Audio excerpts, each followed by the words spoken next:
ఎక్కడరా ఈ టీవీ? ఎక్కడదరా? మాట్లాడరే? ఎక్కడది? అదే తీసుకొచ్చారా? కాదండి, కొన్నాం. కొన్నావా? కొనేసావా? టీవీ కొనేసావా? అదే మన గుప్తా గారి అసిస్టెంట్ జార్జ్ లేడు, అతను ఇప్పించాడు. అడ్వాన్స్ లేదు, నెలకు 100 కడితే చాలు. నెలకు 100? ఎక్కడ తీసుకొస్తావు? వచ్చే నెల ఎలాగో ప్రమోషన్ వస్తుంది కదా అని.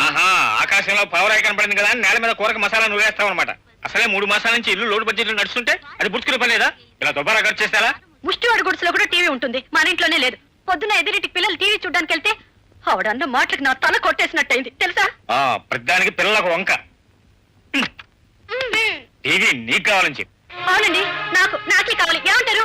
మీకే మొగాళ్ళు బజార్ అంటే బలాదూరు తిరుగుతారు, మేము ఇంట్లోనే పడి చావాలి. కాలేజ్ చెప్పని కనీసం టీవీ కూడా లేకపోతారా? పెద్ద విమానం కొనేసినట్టు నా మీద విరుచుపడుతున్నారు. కొంటావు? ఎందుకు కొనావు? వదిలేస్తే ఓడలే కొంటావు. అబ్బా, విరుచుపడుతున్నారు బాబు. ఓ ముద్దు లేదు, ముచ్చట లేదు, నూతిలో కప్ప బతికైపోయింది.